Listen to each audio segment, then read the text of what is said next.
Hi, everybody. It's Eddie here at Eddie Makes Art. I'm so glad you joined me today. This is a part one of a part two video where I am using all my old Brayer offs and trying to create better prints.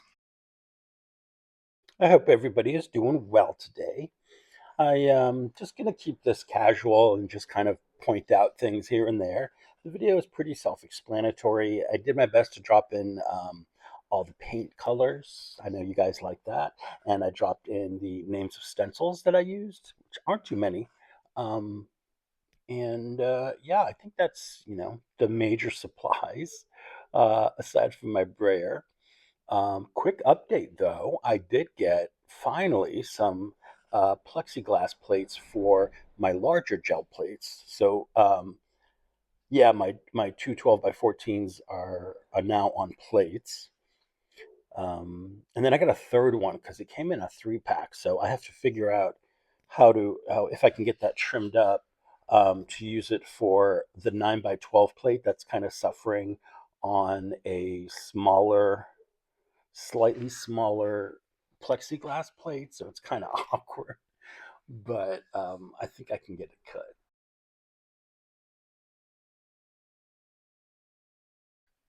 So you see, some of these brayer offs are not perfect. They're not like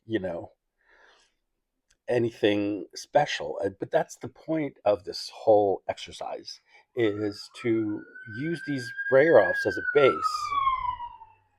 It's the benefits of living near a hospital. Um, the point of this is to take these base prints and build them up and create something fabulous with them. So what I like to do is mainly use transparent paints or fluid acrylics. But if you don't have those, that's fine. I like to use water as well.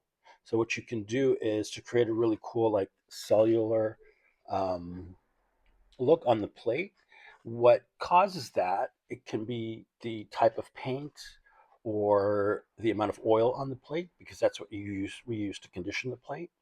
A mineral oil, I use a baby oil, and it's fine. And what I do is spritz water on it, and that creates those really cool cellular things going on, which is a lot of fun on a print.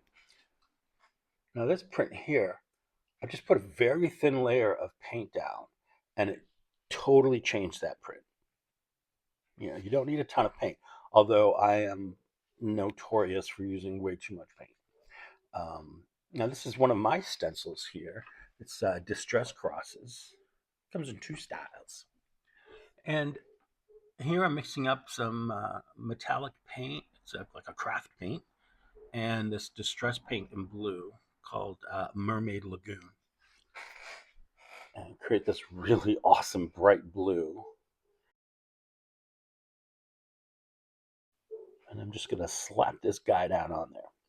Now, the one paint I highly recommend that you get and keep in your stash um, is the golden fluid acrylic Azo Gold. It can do wonders to a print, and you'll see me use it several times here and in the second part, where I throw a little bit down, glaze the entire print, and it just makes it excellent. So there you see how a stencil can transform a brayer off and bring it to that next level. And then what I'm doing here is a flop off. And if you go to the PMR Studio Lives, you'll see Patricia doing this. It's basically you take your stencil that's covered in wet paint, you flop it onto another piece of paper, and you get that paint transferred onto that paper.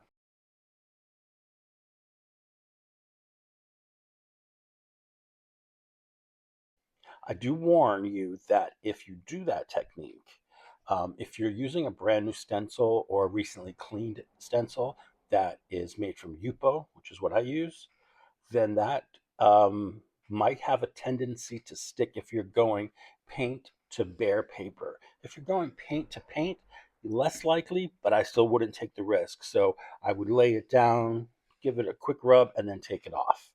I've stuck many a stencil to a piece of paper because I've pushed it too hard or I waited too long to take it off. But if that does happen to you, just get a little tub or a bucket, soak your stencil, and the paper will come off. So you're not ruining the stencil. You might just disrupt your little gel printing session, but you're not going to ruin the stencil.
I love how this one turned out. I think it's really cool. Now, most of these will not be complete by the end of this video because sometimes I just go back in and add a little bit here and there. And that's the great thing about using the gel plate. This is some quinacridone magenta. And you see I only put a strip of it out because I just want to get it in certain places. So that's another tip is when you brayer off, if you brayer off in, vertical stripes, and you have one color you want to change and not the whole piece, just put down a strip of color.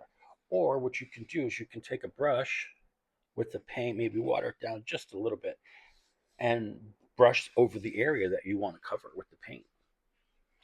And play around. This is a good way to get to know how your paints react with,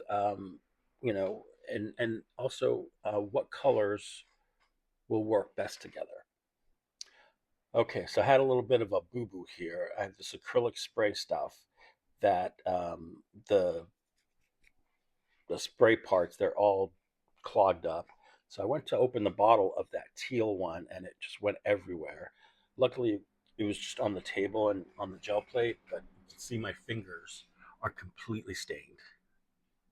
That's okay. Um, I'm using these sprays because I'm trying to use them up. I'm not going to recommend them because they're not great. I think they dry too quickly and they are not. I guess that's the biggest complaint is you don't have a lot of time to work with them. So what I'm doing here is I'm going to do some splatters, but I'm adding in the water to thin it down a little bit so it doesn't dry as fast and it's also easier to splatter.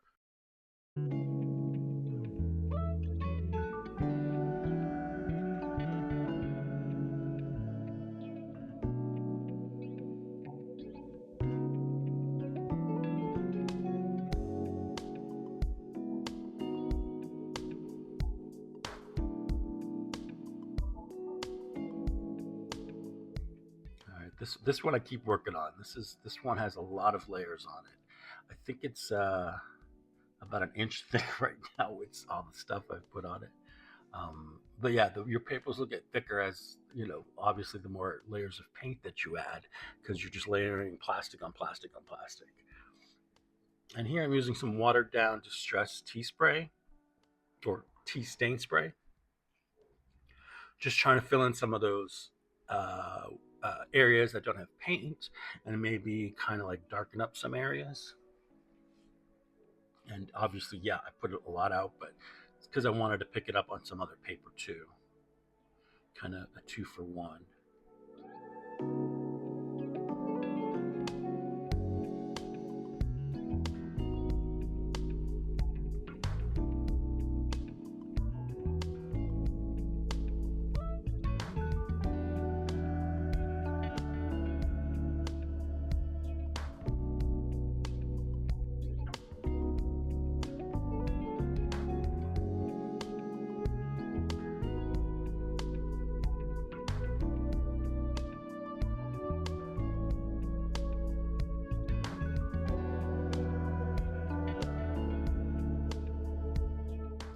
Iridescent paints are fun to use when you're doing this sort of thing with your Brayer offs. This is the Pabeo Iridescent in Blue Black, which is one of my favorites. Their iridescent collection is really, really good, and it's very reasonably priced. That's something I do recommend.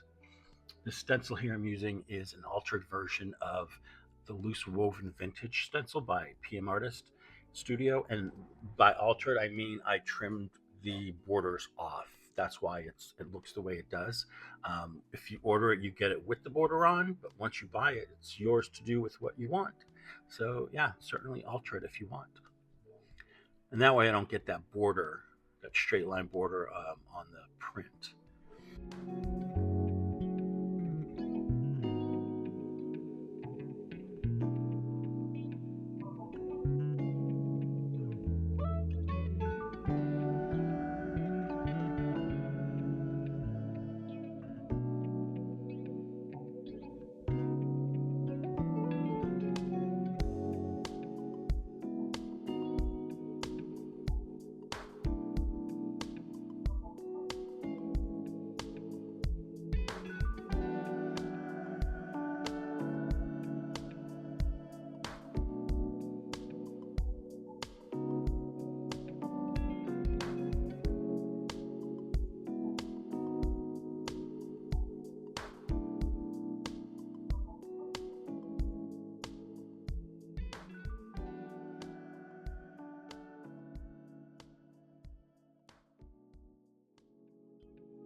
I'm really loving how some of these prints are turning out.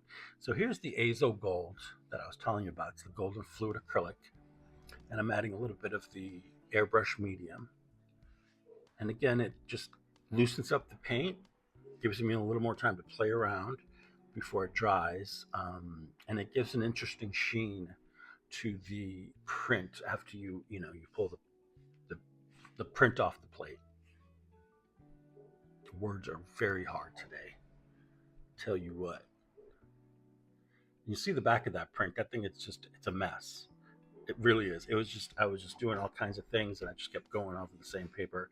I probably won't do anything to the back because I think I'm just going to use one side of it. If it were to be a page in a book or something, I would definitely do something to the back. But look at how wonderful this turned out with just that layer of the Azo Gold. That's why I said you need to have that in your stash.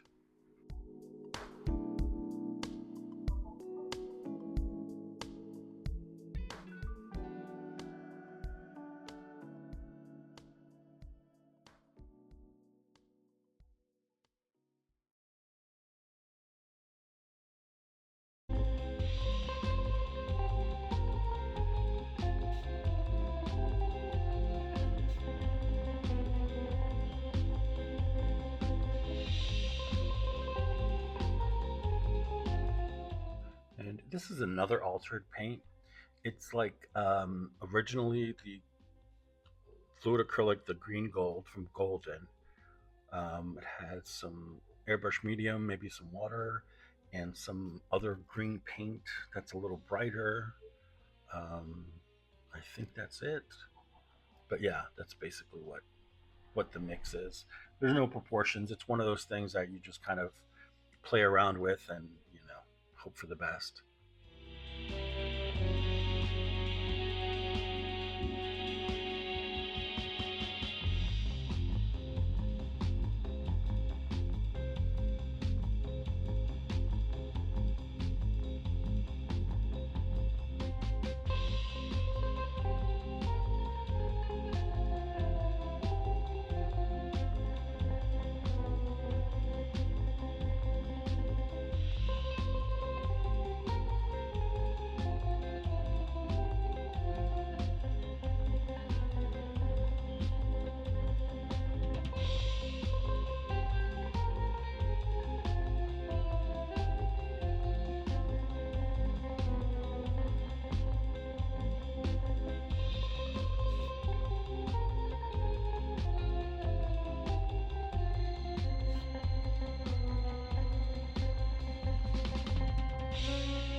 You're going to find this happens a lot when you're doing you're picking up paint off the plate with paper that already has paint on it.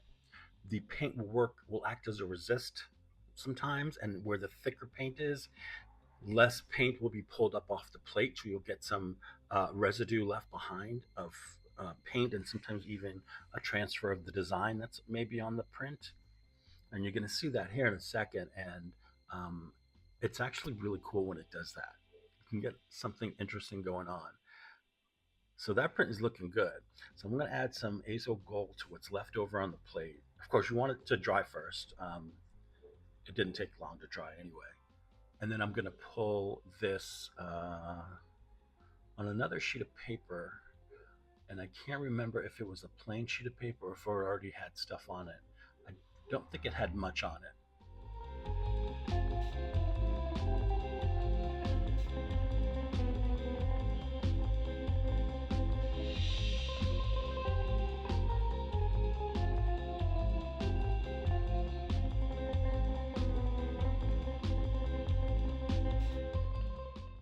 It did have some stuff on it, but not a lot. And you see, it picked up most of that left behind stuff. And it's the outline of the stencil that I used originally on that paper, which is, it was my stencil party mask. Now here I'm using a little bit of a Indian yellow hue, and it's a golden acrylic in open, which means it takes longer to dry.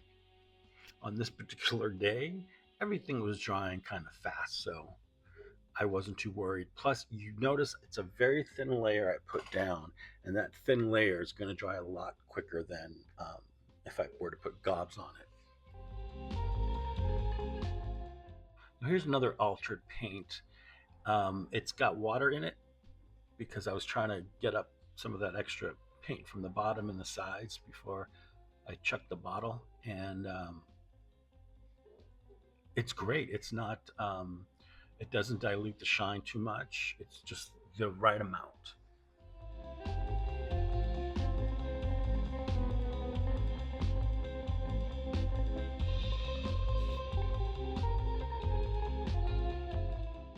Same thing with this color shift paint. This is the red color shift paint with water. Is it red? It's Pink Flash, I think it's called. Sorry, I don't have that one right in front of me at the moment, but pretty sure it's Pink Flash.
Here's something else you can try. If you want to just, try some different effects or textures, you can just put some paint onto your print and then take one of these scrapers. I forget what it's called, um, a catalyst wedge, and scrape the paint along the print. It gives you some really interesting, fun effects. That's what I did here with the Azo Gold.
And to this Indian yellow, I'm adding some airbrush medium. Again, I'm keeping it relatively thin.